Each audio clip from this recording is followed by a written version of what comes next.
এজন্য হুজুরের হুজুরে তো নবীজির হুজরা কক্ষগুলো যে ছিল সেই কথা কোরআন বলেছে।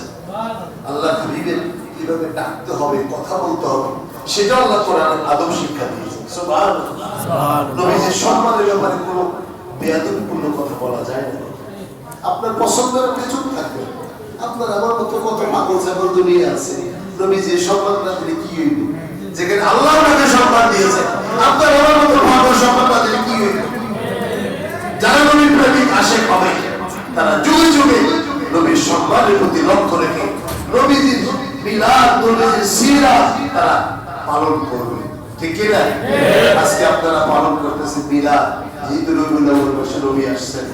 রবিউল আউয়াল মাসে বলেন যে হুজুরের কথা তো সবসময় বলি, আমার নতুন করে বলতে হবে না।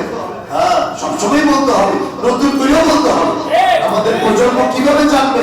আজকে কত বইপত্র জানানো হয়, কত দিবসের প্রতিপাদ্য আলোচনা করা হয়, কিন্তু যাকে সৃষ্টি না করলে আমরা সৃষ্টি হতাম না, যার সৃষ্টি না হলে তেমন কায়নাত হতো না, যার সৃষ্টি না হলে আমরা আল্লাহর আশরাফুল মাখলুকাত হইতাম না, তো তার মর্যাদা, তার বর্ণনা করবো না তো করবো কেন?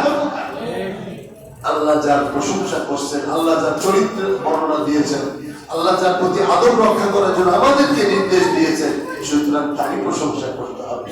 এই জন্য আমি সব ভাইদেরকে উদারত আহ্বান জানাবো, উদারতা প্রদর্শন করুন, উদারতা প্রদর্শন করুন।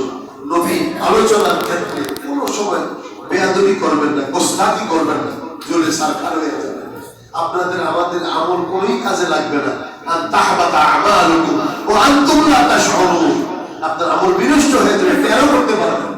এজন্য দেখবেন যারা নবী প্রেমিক আলেম হয়, ওলি হয়, তাদের চেহারার মধ্যে নূর দেখা যায়।